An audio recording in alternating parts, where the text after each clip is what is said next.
YouTube Ozik Owen the Goat House is back with the last of the record predictions, the NFC West. We have a playlist full of all divisions for record predictions. Next will be my full season predictions. Playoff, Super Bowl, cannot wait for that one. It's always a big one. But before we get started, make sure you check out our sponsors. Link pinned in the comments for those. Liquid IV GLD Shop. Check out our YouTube Shorts. Been pumping a lot of those out lately. Follow us on Twitter. We are also on the new Threads as well, so check us out there. Let's get into it. 49ers, I have going 13-4. 49ers have an interesting schedule because first glance you look at it, and they play a lot of really good teams, right? They play a lot of really good teams, but I like the layout of the schedule. I think it favors them a lot of those games where it's like 50-50 because we got heavyweights, 49ers versus the Eagles, the Bengals, teams like that. Maybe the Cowboys, some rematches of those playoff games against the NFC East, and it's just not all of them, but I think most of them I'm kind of siding towards the 49ers, but it is maybe a little risky to predict them to go 13-4 because you don't know the quarterback situation, how if Purdy plays, when will he play, how good will he be after that injury. Was the end of last year a fluke thing? I'm not on board with that. I don't think there's really flukes, but will he play well post-injury? If he's out, who's going to play? So it is, and they were sloppy early last year as well. Just some sloppy football games they let get away. You look at Bears game, that was week 1, but Broncos games like that. So maybe a little risky predicting to go 13-4, but I like the layout of the schedule, even though it's tough teams. I think they're a very tough team as well. I guess the other question is, how will the defense be? Losing D'Amico Ryans, they get a great one in Steve Wilkes. I think he fits their, the players, the scheme fits, the same scheme fits him. It all kind of meshed together there. But D'Amico Ryans very well could be the best play caller, defensive coordinator in football. I mean, the way he called that defense these last few years was spectacular, obviously. So he's definitely up there for one of the best. So I guess there's some questions with the 49ers, but always durability, that's always a big one, but they're going to be able to run the ball effectively, whether it's Christian McCaffrey, who I think is the best football, or Elijah Mitchell. Whoever's in there, they're going to be effective. I guess the big question is, losing Mike McGlinchey, how will that offensive line be? That's kind of the big question for them. We know Trent Williams will be good. We know they're going to be better than how they look on paper. The scheme and how they coach them up very well, obviously. So I guess there are some questions. So it is a little risky predicting for me, in my opinion, for me to predict them 13-4, but it's a very good team. They're going to win ball games because of the offense, because of the defense, because of the weapons they have, because their play style, how they wear teams out physical them, win the time of possession, win the game. So I got 13-4, and I was kind of back and forth between 13 wins and 12 wins, but I like the 49ers for this year. Again, can they get over that hump, which is always deep in the playoffs, but can they do it? How will the durability, how will the health be of this team down the stretch? That's kind of what we're looking for.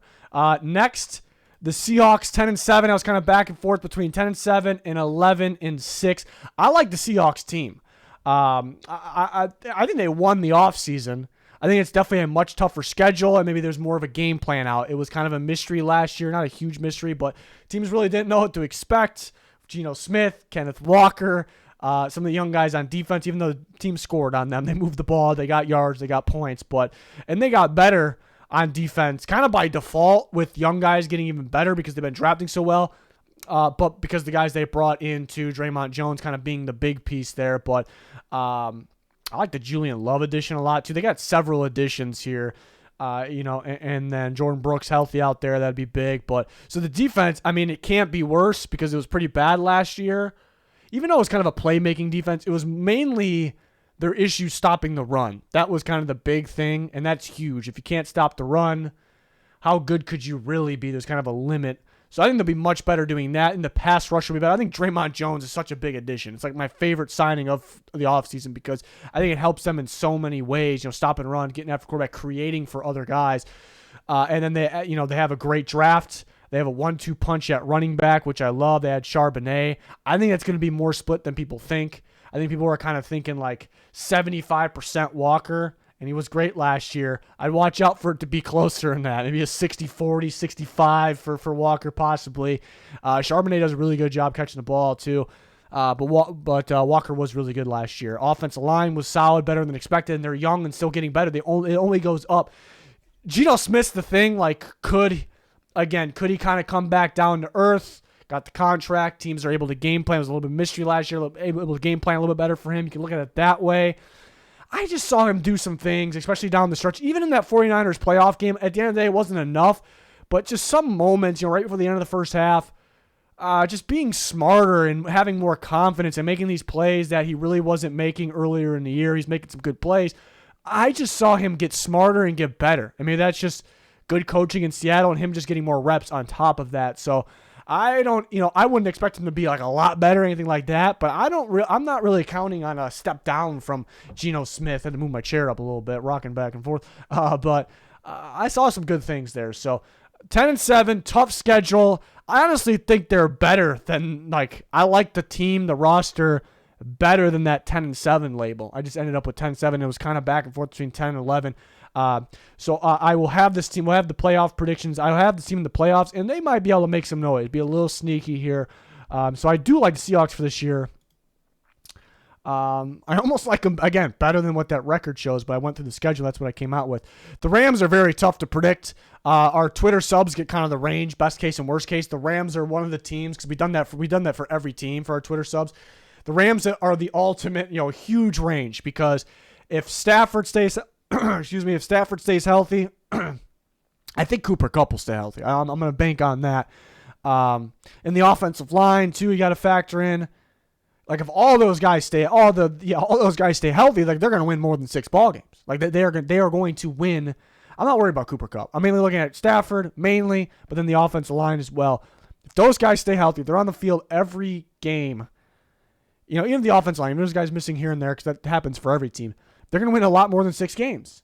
Maybe not a shit ton more, but I mean, they might win 9, 10, because they're talented. That offense will, if Stafford's on the field, that offense will be explosive, because there's explosive players, because it's good, because it's high powered. It's got McVay as well coaching, leading the way. So they'll win a lot more games. But there's 2 things here. I don't really trust Stafford to be on the field every game, because even when he was playing with the Lions, it was kind of a thing too. And the year they won the Super Bowl, it was kind of like, I don't want to say lucky, because they earned it. They were ridiculous in the playoffs. They were a very good team, so we don't want to use that word. But they're a little fortunate, I guess, that Stafford's and some of those guys, Von Miller, were on the field, through the whole stretch. So it's not like my point is, it's not like a new thing for Stafford to be unhealthy. But I also see a scenario where he's like, all of a sudden I don't know, maybe other people can we've seen it with other quarterbacks in the past too. Maybe other people kind of can see the same thing, but what I'm about to say. But a scenario where all of a sudden they're like, Stafford's out this week, and we really didn't know what happened. And you're just wondering if the Rams are being just careful, and they're not really too worried about winning a Super Bowl this year. And they kind of know what they're doing. They're kind of going in not a complete rebuild, but a retool. They're gaining draft picks. It's a really good draft coming up in general, but especially for the quarterback of the future. Rams are smart. They know what they're doing, so I don't think they're against being in this position. So I'm not really, I hate to say it, but I'm not really fully confident with Stafford being out there every game, and you wonder about the offense line, the talent level, and the health as well. But they'll be tough draw if you're playing the Rams early. That's kind of a tough draw, because they might be able to get some early, because they're still explosive. But the second part of it, the defense is really bad. It's Aaron Donald, and sure, some guys will step up, but and they know what they're doing. They did it. They got rid of Ramsey. They got rid of Leonard Floyd, lost Greg Gaines, got rid of Bobby Wagner, lost some safeties. They're very good at coaching the safeties. Raheem Morris is really good with safety, so I'm not really too concerned about that, but the defense will give up a lot of points. Like, if they're healthy, there'll be games they lose in shootouts. So I'm going to go 6-11. They just won a Super Bowl 2 years ago, so that's weird to see. But I think it's one of those situations, kind of like the Bucs. These teams are smart. They know what they're doing. They know the draft that's coming up. So that's what I have for the Rams. And the Cardinals could be a little tricky too. I mean, it's likely they're going to be one of the worst teams, or if not the worst team in football. But they could be a little tricky, because if Kyler Murray just comes back sooner than expected and plays more games than expected, they might be pretty decent. New coaching staff, not a lot. Like, it's going to be tough to game plan for that, because it's a completely different system. While you have a scrambling quarterback like Kyler Murray, I would imagine a lot of running the football, play action, get him out in the bootleg, and then he can do multiple different things. He can run, he can sling it. It is a pro-style system, though, which that is kind of the scary part for Murray because he kind of needed that, that spread college-style offense, which helps him out, I guess, because of his athletic ability, but mainly because of his size as well. So there are positives and negatives with this new system, for sure.